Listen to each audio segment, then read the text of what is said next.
Thank you, Textile Magazine, for having me share my views on this. I think since the outbreak of COVID-19 in early February, we've been fighting this battle with an invisible enemy. So this crisis is very different to the many we've had in the past decade.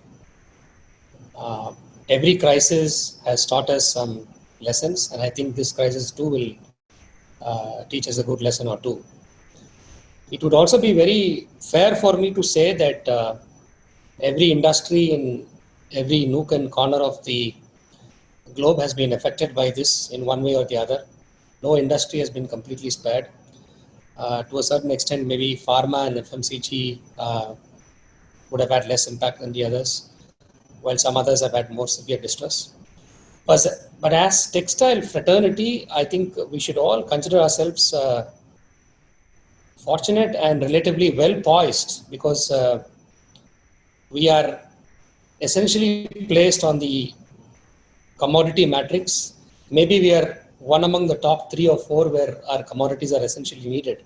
Food and shelter are very important, vital components, and apparel and home textiles form an integral part of this hygienic shelter perspective. And surely we have a lot of positives that will emerge after this COVID-19 crisis. Every industry, I think, we also had challenges post-COVID. We also started resuming our operations slowly but surely after the lockdown. We've adhered to state and central guidelines of COVID-19 framework. We followed the guidelines issued by the Ministry of Health Affairs. So in a way, we started our operations and we had to realign our HR policies, maintain safe social distancing strategies, have strong SOPs in place. So we've been able to start a section of our machineries with a limited workforce as per the guidelines. As you know, textiles is a continuous operation, and so it demands a consistency of product feeding at the other end. So we have to put up with supply chain disruptions, work effectively to ensure that safety norms and compliances are met inside the factory. Provisions of supply chain are well met in order to restart our operations. So we did commence our operations slowly but surely. Yes, so you know very well that when we started this lockdown, it was probably a week that was initially announced. And then all of a sudden, the Prime Minister came on, and then we had to go in for a very long extended lockdown of 41 days. So obviously, when you restart your operations after such a long time, you are up with certain challenges. Even though we were able to efficiently gear up factories to attain productive levels, which any good factory will do, and most good and reliable factories have also paid salaries for the month of April, or at least a part of it for some factories. Manpower hasn't posed a major challenge, but there are other factors that have posed challenges, like to deal with stakeholders, customers, vendors, and so on and so forth. I think factories with strong management and a good HR team should not find operational challenges within, but most of these challenges, however, remain external to the business ecosystem. Supply chain disruption has been a major challenge that we have to deal with. So even if we had to, gear up our production levels and start working in full swing, I think we still have to wait for our markets to get opened up, both in terms of domestic as well as for exports. In domestic, I think, so as we speak, even today, the most important textile hubs like Calcutta, Bombay, Ahmedabad still remain shut. So even if production was to resume, I think you still have to have the link of transport to get these goods to the marketplace. The same applies to with our customers in exports. You have a lot of challenges that you need to face. For example, when we come back, then you see letters of credit getting expired. So either you have to take your decision of asking your customers for amendments in the letters of credit, or you probably have to ship with discrepancies, keeping in mind the customer's merit with the mill. Some customers have asked for deferments of deliveries, some deferments of payments. But at the end of the day, what is good is that I think in those challenging times, uh, it's also very heartening to see that your customers respect what you are going through as we respect uh, their part. So at the end of the day, when we strike an agreement with your customer, we can get through this period quite comfortably. And also it braces for a much stronger relation in the future. Because as in any good business relationship, the buyer would need a reliable supplier and the supplier needs a credible buyer. So it's a win-win situation. For the stakeholders inside the company, I think we had to definitely look at protecting their interests in terms of providing medical facilities, adopting the MHA guidelines with respect to social distancing norms. And it's been a great art of learning to understand how we work inside the factory. So I think we've been able to work with less manpower, able to increase our efficiencies. So that's something that COVID has taught us. In many of these countries, especially like export reliant that we were with respect to the EU or the US markets, especially in the European Union, where most of our customers are based in Spain, France, Portugal, Italy, or Switzerland. I think the COVID-19 has been more pronounced there than in our country. And it is quite fortunate that they have peaked and they've all come back to normalcy, back again, slowly coming back to normalcy and starting to work. In many countries like Spain and Italy, I was told that they are suspending summer holidays and continuing to work through the summer. So that these are all very good positives that emerge out of the situation. Uh, so yes, I think there are a lot of challenges, and I think a lot of these challenges have to be primarily dealt with a lot of caution. And I think it's also very noteworthy to mention, Mr. Gopal, that the efforts of the textile minister and Texprocel has gone a long way also in spelling this part, because by and large, I think although we've had a lot of challenges in interacting with customers, I think we've not had any major cancellations or impacting our business or derailing our business. So that's very good. And I think a lot of it has to go to the government of India also. Yes, I think we as a mill we when we came back after the lockdown after 41 days and when we slowly started to restart our operations, I think we were actually anticipating much worse situation. And pleasantly, I think when we came back, and I think also when we interact with our customers on a day-to-day basis, thanks to technology, that we were able to continually keep them on the loop and update them of the situations, about the delays in deliveries, about the letters of credit that were expiring. So fortunately, I think we were keeping our customers interacting on a day-to-day basis, and it's helped us quite a lot.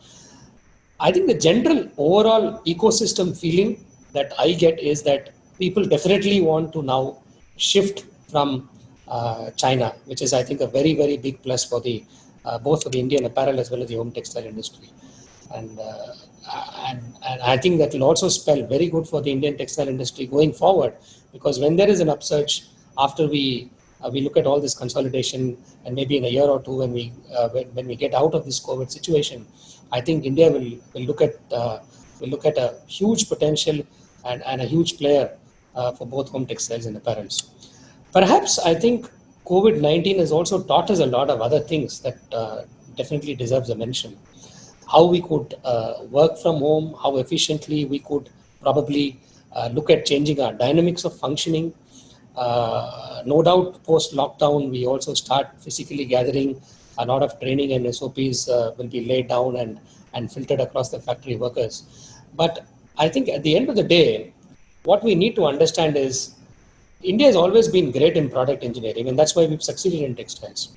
But I think we've never looked at the next level. And the next level is probably to look at German efficiencies and precision.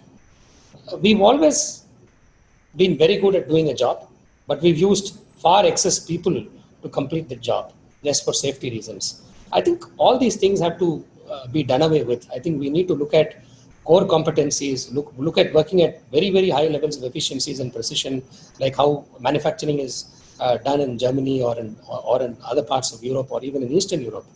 Because sooner or later, I think our biggest advantages, which is our labor, inherent advantage, like being one of the three largest countries that grows cotton. I think we will sooner or later start to realize that we've not worked to our full potential. And whilst all these advantages exist, I think we should be looking at the next level now, and that is to burn away all the excess fat that we have built in the production systems, and create flexible but at the same time a very good ecosystem to have high efficiencies. To look at automation and artificial intelligence in textiles especially.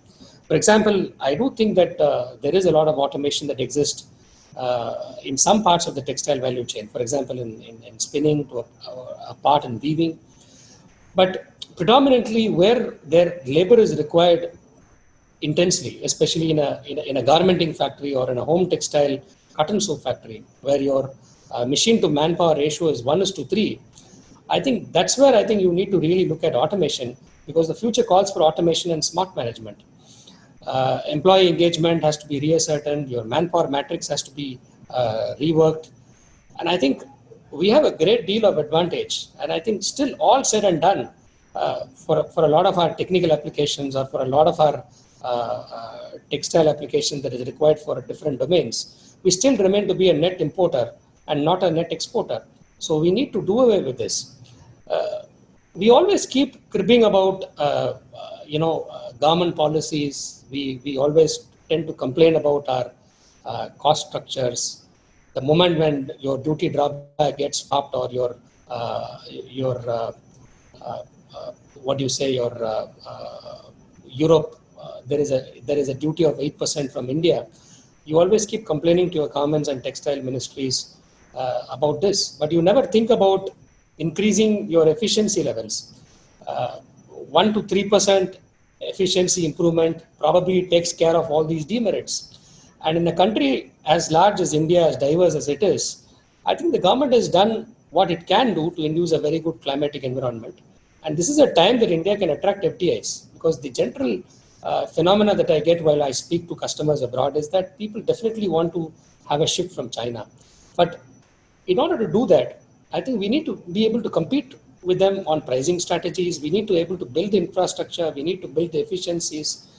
And made in India has never been more pronounced as it is today than ever before, because I think the Prime Minister's vision of attracting foreign investments in India, make it in India, and be an exporter, make it local, take it global. I think these are excellent strategies. And I think COVID-19 calls for the younger generation of the textile industry to see these problems as a precursor and prepare themselves for the next growth cycle. And I think the next generation, I strongly believe, will be the generation that belongs to India. The impact of the lockdown is certainly very harsh in some segments. Like as you rightly pointed out, hospitality and tourism and leisure have been severely affected. There's no doubt about it, because that comes much lower in the matrix of the essential need-based scenario.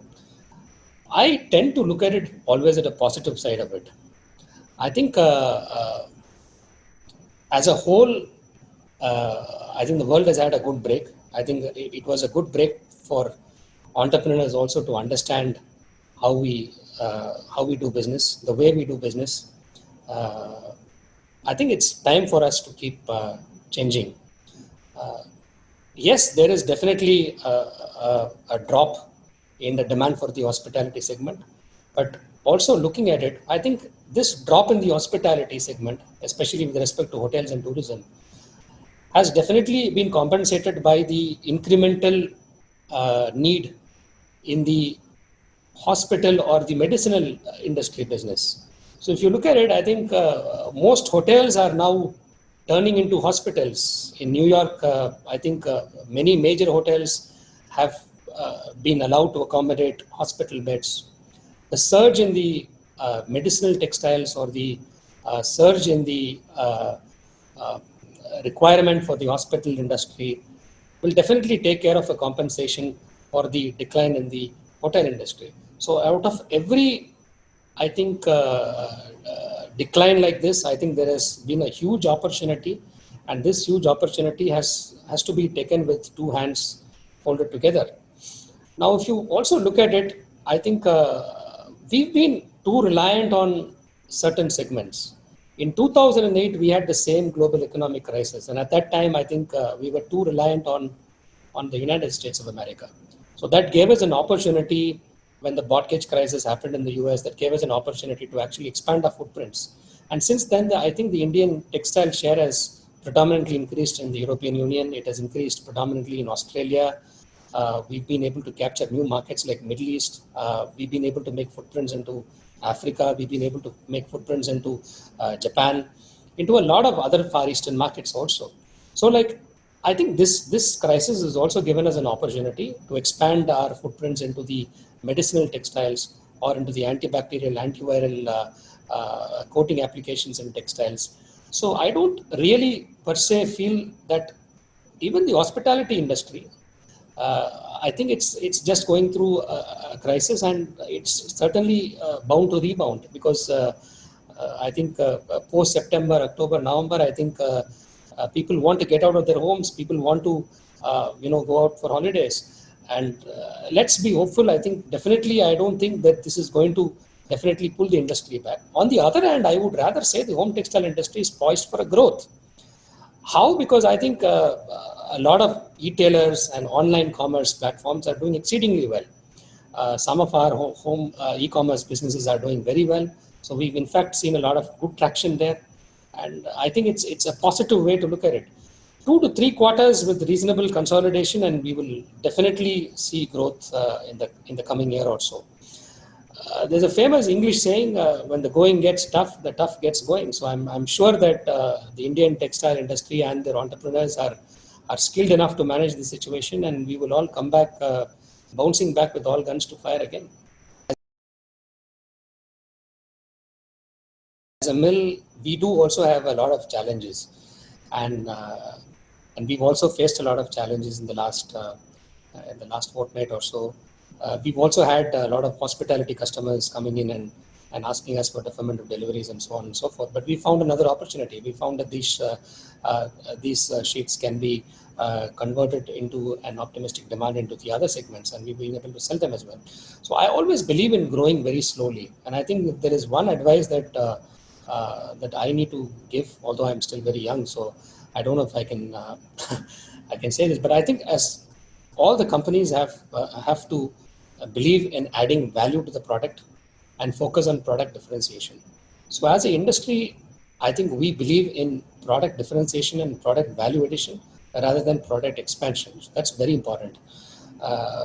Like every industry, I think we would definitely see a short-term impact on business, but the long-term prospects are very good. And it's times like this during distress that an entrepreneur thinks differently, and you need to take a road that some others haven't taken. So the ability of the company to quickly transform its current product line to meet the changing market needs is very vital. Also, I think if you have to focus on your core line of business. There are a lot of businesses that today think of moving out of the core line of business and working on a completely different sphere. I think while we need to exercise abundant caution on doing so, we definitely should not leave our core line of business, which is basically our strengths in the vertical expansions that we've been built in the last 4 or 5 decades.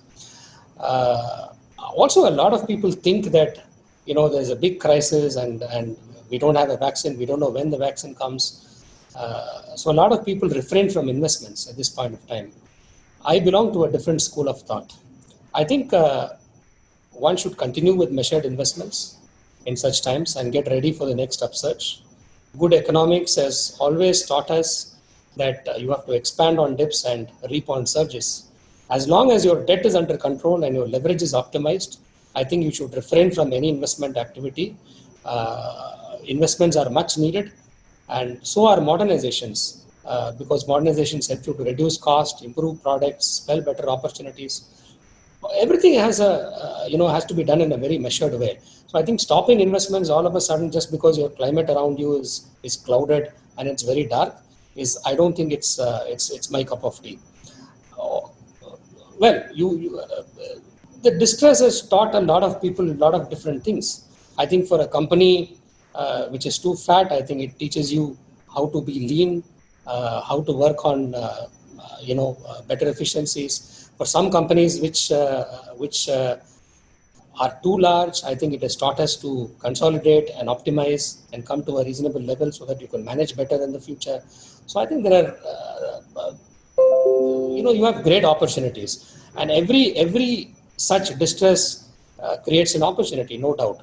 So I think, in general, I think the only advice is that be measured and do your job in the best possible manner. And I think the markets are there, and I think the markets can only continue to improve because we have billions of people around the world who still need to wear clothes, who still need to change sheets.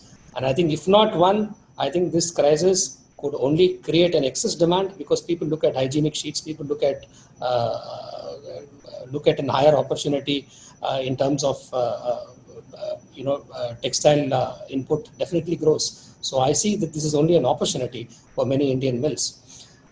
Also, I think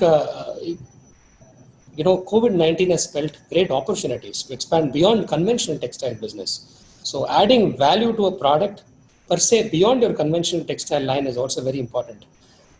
So that's also very important.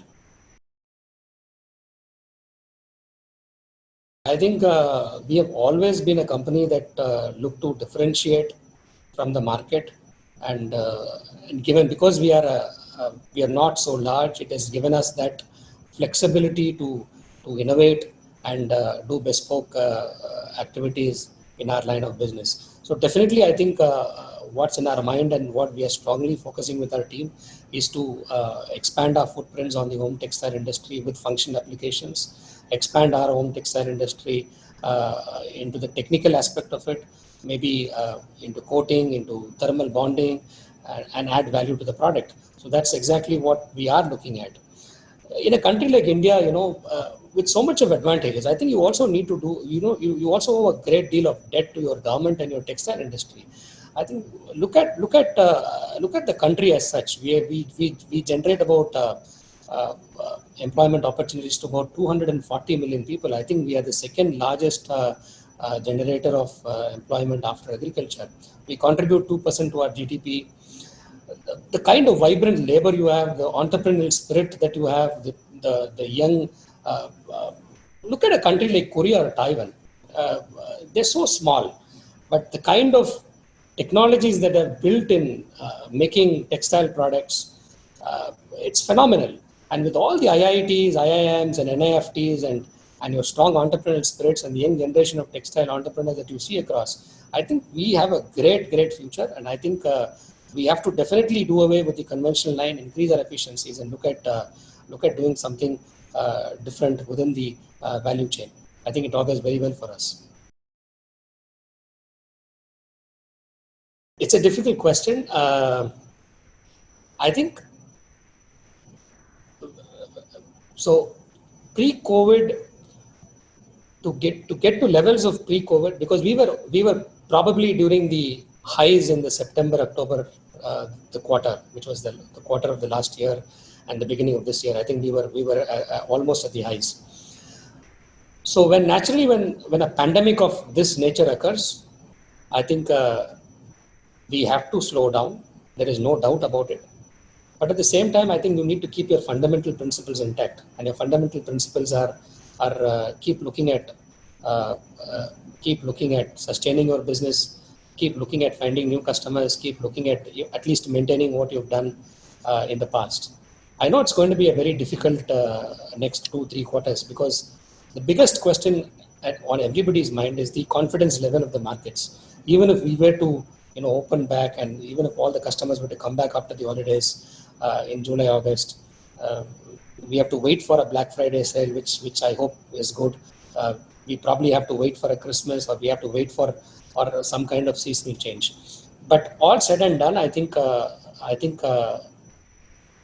we might look at something between 12 and 18 months to go back to those levels, and then probably look at any growth. I don't think this is the time to look at growth. This is the time to consolidate and probably try and think of expanding your product profile and do product differentiation to just sustain and remain where you are in the space that you are given.